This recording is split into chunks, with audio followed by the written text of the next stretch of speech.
everyone, it's Leanne. Welcome to another video on my channel. I thought I'd do a quick video just to show what I bought at the art store today. So let me get what I bought. I did have a list.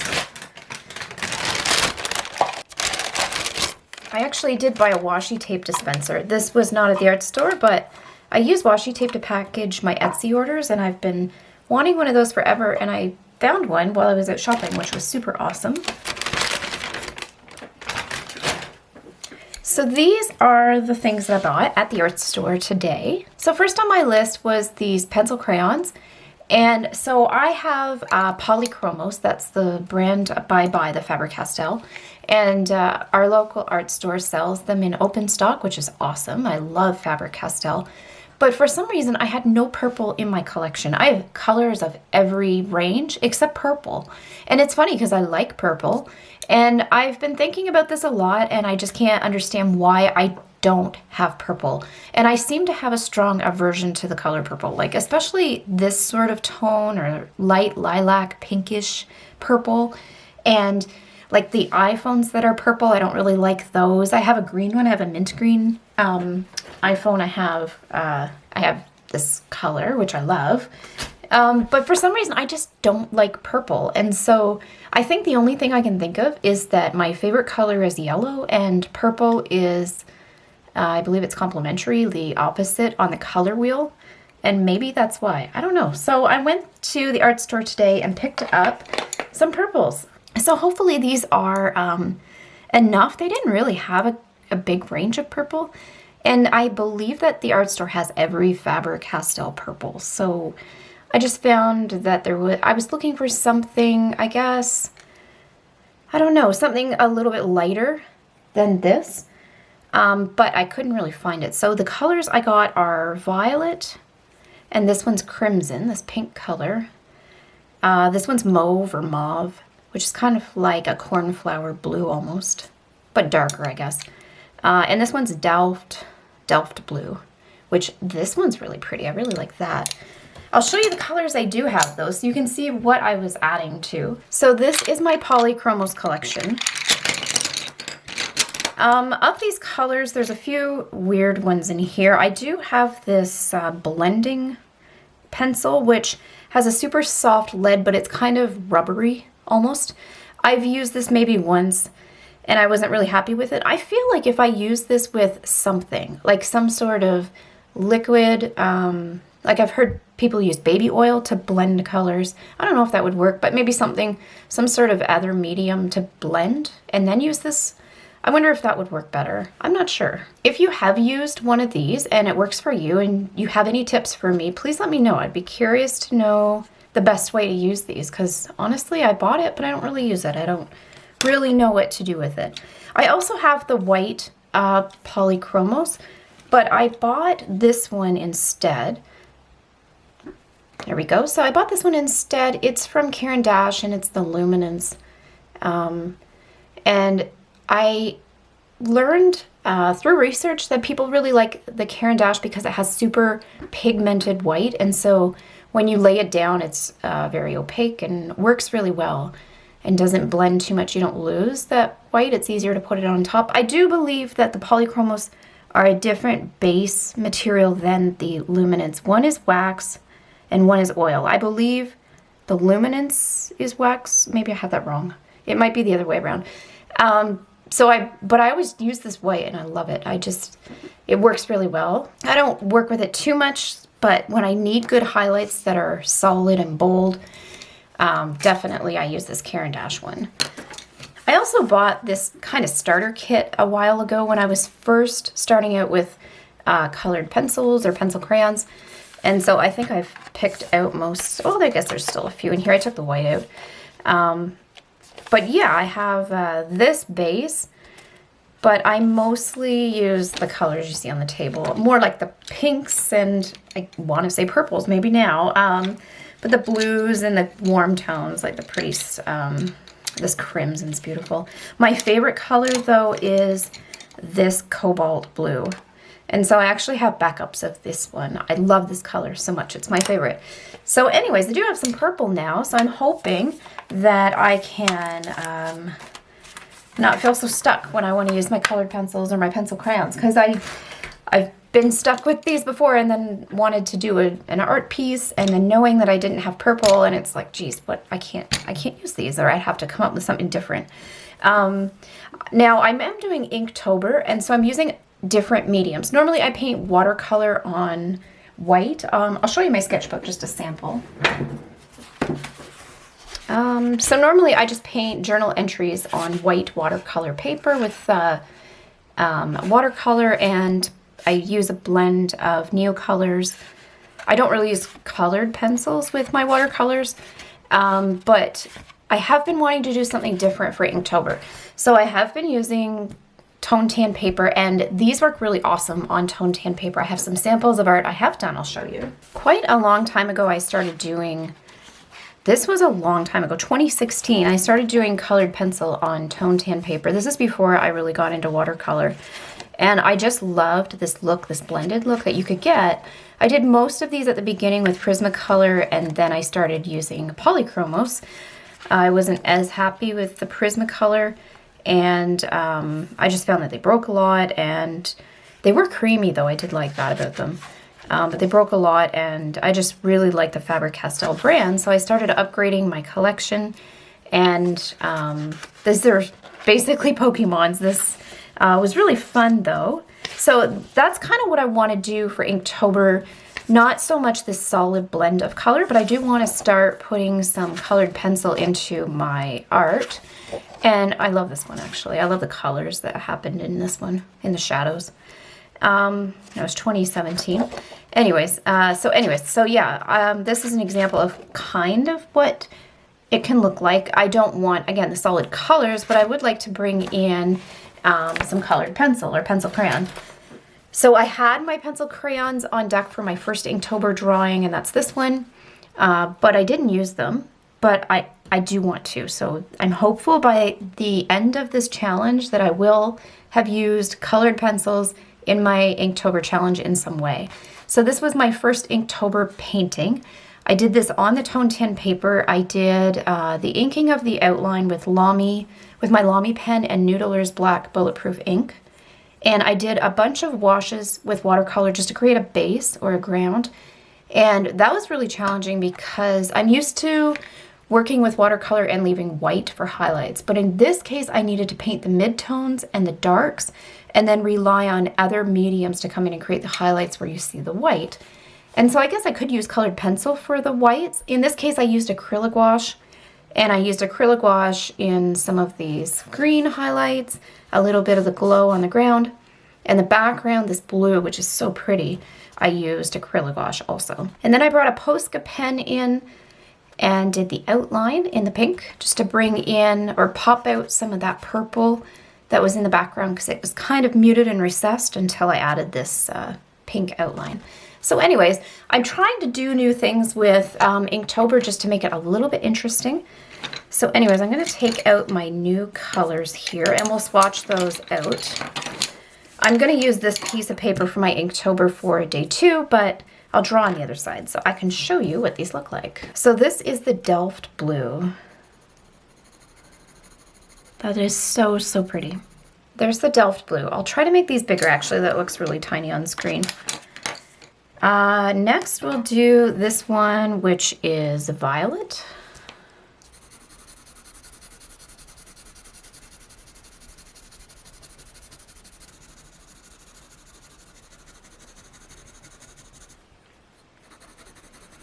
I think we're using these in my new type of art that I'm trying to figure out, and I really don't know what what it's going to look like. I think I would like to use quicker lines, rougher lines, not so even and concentrated like the Pokemon drawings. That one's really pretty. Next I'll do the magenta, or this is actually called crimson. It really looks like a magenta though.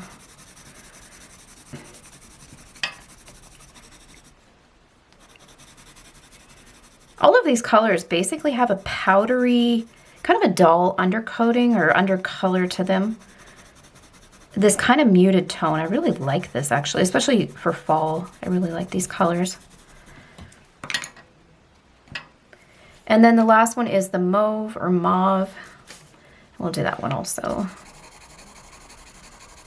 I was worried that this one would be like the first one, the Delft blue, but this one's actually got a bit more purple in it. I don't know what that shape is that I'm picking up underneath the rubbing. This kind of curve. That must be part of the paper. I don't think that's part of my desk. Maybe there's a secret message in here.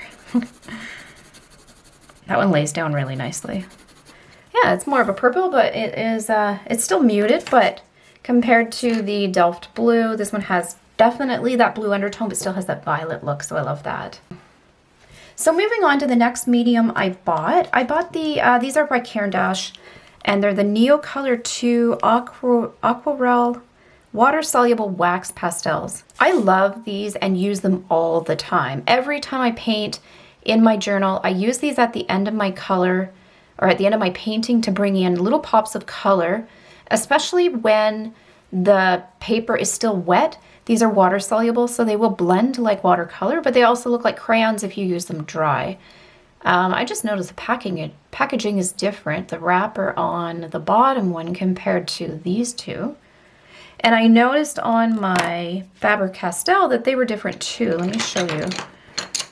So the thing I noticed on these, it's really hard to see with the glare, but the lettering on the old style is a serif font, and I don't know if that shows better. This one is a sans serif, which actually is easier to read. It's really hard to read even in real life with the reflection, and then I noticed it used to say just Germany, and now it says made in Germany. So those are a little bit different too.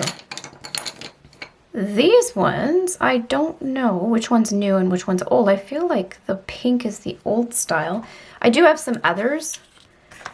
Let's see what they look like. Yeah, maybe these are new with the square logo there. So these are the colors I have. I have mostly bright saturated colors, and I love to bring these in, especially in the shadows, to bring in interesting color that's not in my painting. The thing with watercolor is if you layer it, it starts to get a little bit more dull or a little bit more muted the more layers you put down. But with these, they're very opaque, so they will hold their own even if I'm putting them over something that's been layered quite a bit with watercolor and it's pretty dull. These will bring this bright saturated pop of color. Actually, let me show you in my journal.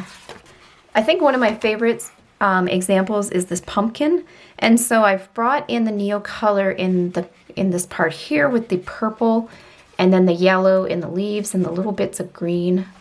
On the hand, I brought it in with this green highlight. So I just bring it in at the end. I've done it on all the birds. And let's see what else. Probably not as much. A little bit in the grass. These orange, kind of crimson, and teal, and a little bit of this dark blue are all Neocolors.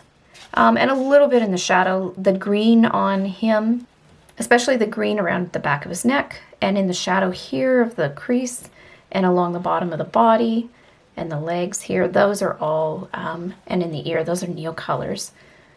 So they really add a lot of interest at the end of a painting. Anyhow, when I did order the color, or these colors, I did order them online from an art store. I believe it's Delta in Edmonton, I believe in Alberta.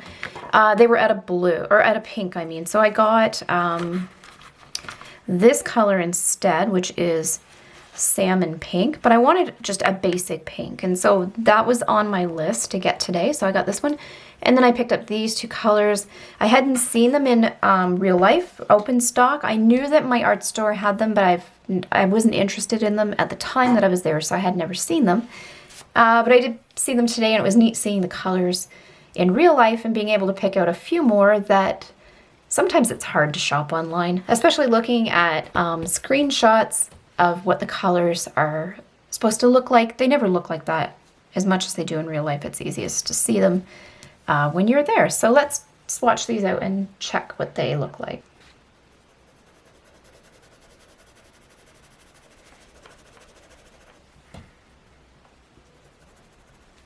So this one's pink, and oh my gosh, this one's making a mess on my hand. I have to be careful.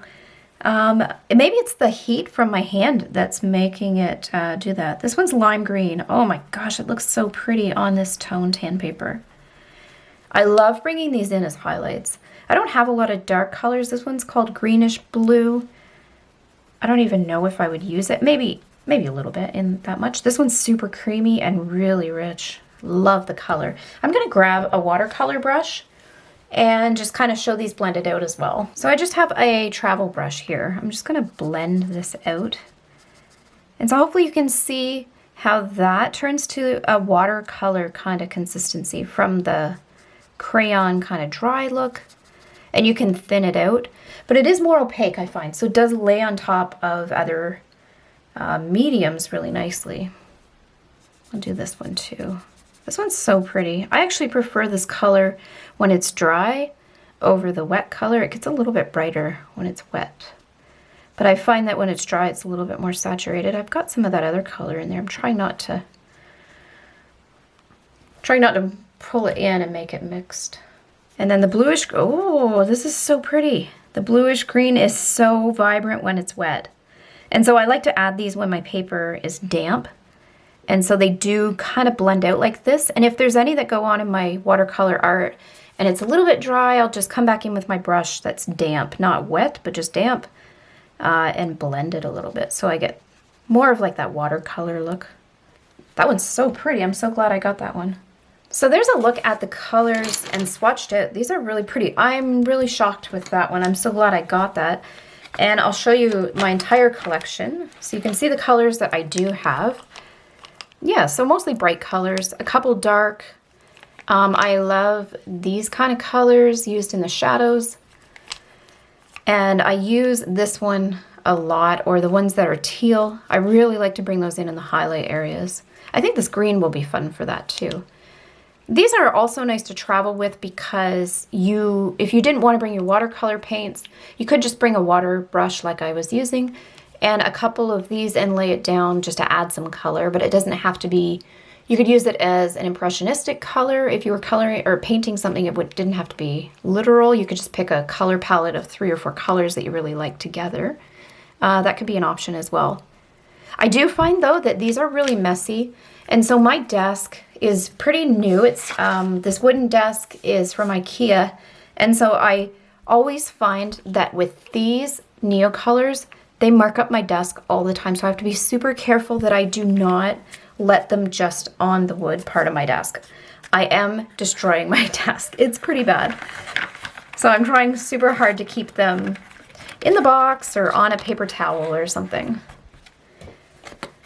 So that's a look at my new art supplies. I hope you enjoyed taking a little peek with me today. And hopefully I can integrate all of these new supplies with my Inktober paintings. And I'm really nervous about this format because it's a different style for me. I wanted to try something different, stretch my legs this year. And I don't know what the next painting is gonna look like. I still need to do day 2 and it is 8:30 in the evening, but I'm gonna do it. And yeah, so if you want to check out my Instagram, that's where I post all of my daily art that I do. And so you can find me over at LeanneLand Art. I will put a link in the description below. So if you like this video, please give it a thumbs up. I appreciate the support. Let me know in the comments if you use any of these art supplies or you have any favorite colors or any advice you'd recommend or any ways you use them that might be different that would be interesting to try also. I would love to hear what you have to say. Thank you so much for watching.